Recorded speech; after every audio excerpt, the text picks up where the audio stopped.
Le jour où l'Homo sapiens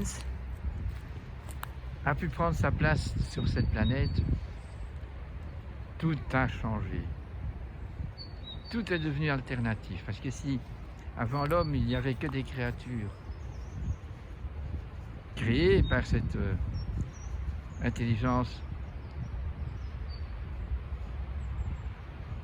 éternelle, cette intelligence, cette force universelle, tout était comme voulu par cette intelligence.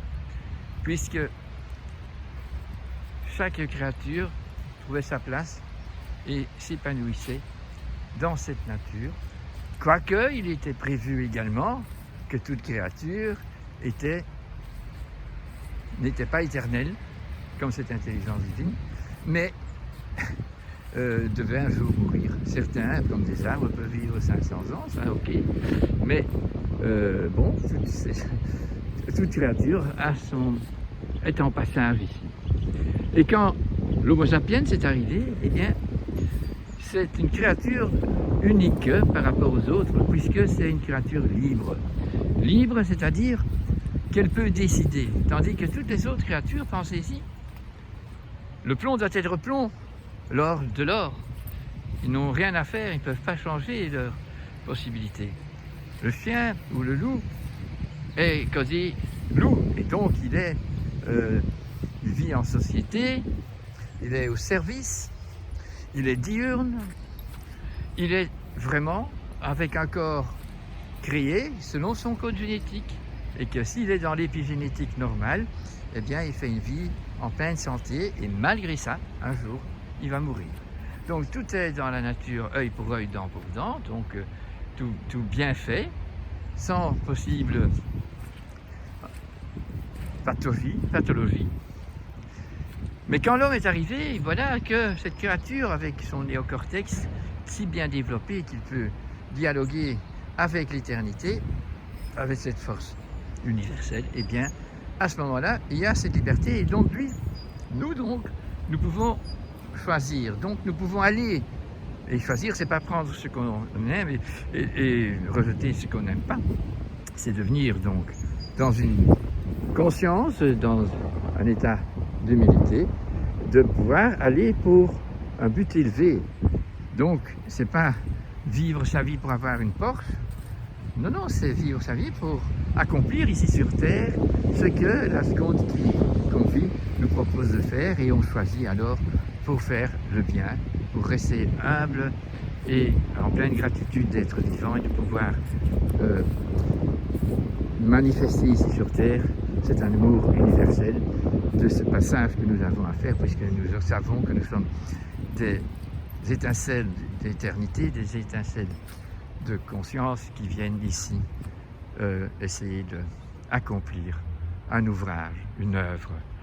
Et ça, ce n'est possible que selon la liberté de chacun. Il faut donc le vouloir, il faut de la bonne volonté pour diriger sa vie de cette façon-là. Alors si on est libre, bien sûr qu'on peut refuser de participer à ce plan universel, à ce plan divin, et donc faire autrement. Mais voilà, quand on fait selon le plan divin, et que cet animal nomade que nous sommes a décidé pour se sédentariser, pour s'associer avec la Terre, avec Gaïa, à des endroits toujours autres, mais toujours spécifiques, et quand l'homme a décidé de faire ça, eh bien on voit que quand il crée par son rapport d'amour avec le terroir dans lequel il est, bien, nous voyons toutes sortes de métamorphoses. Donc les animaux sauvages ont alors une alternative et ils peuvent devenir des animaux domestiqués qui accompagnent cet homme sain d'esprit sur le chemin. Et tant qu'il est sain d'esprit, bien, la nature nous offre des animaux bien adaptés activement à l'endroit, à l'œuvre que l'homme fait sur cette planète, à ce terroir. Et c'est ainsi que je vous ai déjà dit, vous avez toutes les races qui sont créées, vous avez des races de volailles, des races de chiens, enfin, tout est spécifique, même dans la botanique, tout est spécifique au climat, à l'endroit où on est. Donc cette association de l'homme avec la planète, avec la création, crée donc des alternatives extraordinaires, des métamorphoses extraordinaires, d'une beauté exemplaire et unique et nouvelle à chaque fois qu'on avance dans ce rapport. Maintenant, bien sûr, si on refuse de faire ça, et ça c'est bien accompli, c'est bien ce qu'on fait depuis la Deuxième Guerre mondiale absolument, on ne décide pas de découvrir ce qui est beau et ce qu'il faut faire, non, on invente des choses pour ne pas devoir faire les choses qui sont belles et bonnes, et on ne fait aucun sacrifice parce que la planète n'est pas sacrée pour nous aujourd'hui, non, c'est devenu vraiment un rummelpot, vraiment quelque chose qui ne ressemble à rien, et parce qu'on ne voit même pas que la décadence qu'on y a mis, que la pollution qu'on y a mis à tout niveau, eh bien, elle part de l'aberration de l'humain, c'est-à-dire d'une faute de jugement. Et voilà, nous avons condamné la Terre si on continue comme ça. Et nous sommes donc sur notre Titanic en pleine vitesse à aller se fracasser contre le mur de glace. Maintenant, essayons donc de bien comprendre ça, de vivre comme un chien au service, fidèle à sa domination d'Homo sapiens. Et avec sa tête, être chat, et donc méditer, penser et choisir comment on va vivre cette journée. Toujours dans ce bel espoir que nous nous associons de nouveau, que nous unifions de nouveau avec notre rôle humain ici sur Terre. Voilà, on pense à ça aujourd'hui, bonne méditation.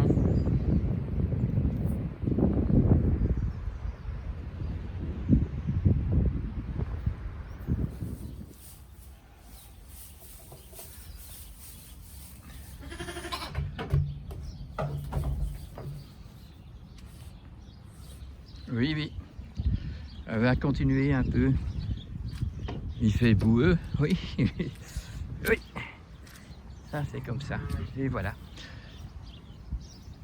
Que vous raconter encore pour rentrer dans une conscience plus profonde, plus vraie, qui va permettre à ce monde d'aller dans la valeur de sa création plutôt que dans la suite de notre intervention humaine ici. Donc, arrêtons d'être des bêtes, soyons des animaux intelligents.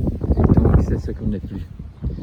Depuis la Deuxième Guerre mondiale, vous devez avoir bien compris qu'on commence à fabriquer des lois. On fabrique des lois, et ces lois nous disent quoi? Eh bien, elles nous disent que on va légiférer toutes des criminalités, puisque les scientifiques se mettent à travailler rien que pour l'économie, puisque si on fait une loi qui permet de mettre tous les haies dans l'alimentation, qui permettent de mettre même des transformations génétiques des Monsanto dans l'alimentation, sont donc en train de créer un public, une population qui se laisse persuader clandestinement que comme c'est légiféré, comme c'est scientifiquement prouvé, c'est bon. Mais je ne crois pas que c'est comme ça. Ce sont tous des psychopathes quelque part, puisqu'ils ne sont pas en accord avec la biologie. Ils sont tout à fait en accord avec une seule chose, l'économie. Et donc, de rendre le public bête qui va suivre toutes ces lois, et que donc, quand il y a une date de péremption, il est convaincu, c'est vraiment convaincu, le consommateur d'aujourd'hui, il est convaincu que c'est bon jusqu'à la date de péremption. Mais dans la fabrication, c'est corrompu. Donc, c'est pas la date de péremption qui compte, c'est la qualité de l'aliment qui compte. Et voilà, nous n'y sommes plus. Et comme ça, toutes les lois se sont faites. La même chose avec la construction du béton. Quand on est architecte, on fait des choses, des bâtiments qui sont insalubres pour l'homme et pour les animaux qui vont y être mis. On fait des lois qui disent qu'on doit mettre des numéros à nos animaux d'élevage qui sont que des exploités. Nous avons donc tout ça qui est déposé et toute la population obéit les yeux fermés à ces gouvernements. Et ces lois sont encore votées par le Parlement et par le Sénat et quoi encore, et contrôlées par les scientifiques. Et c'est la perversion. Et cette perversion est légalisée, est la norme.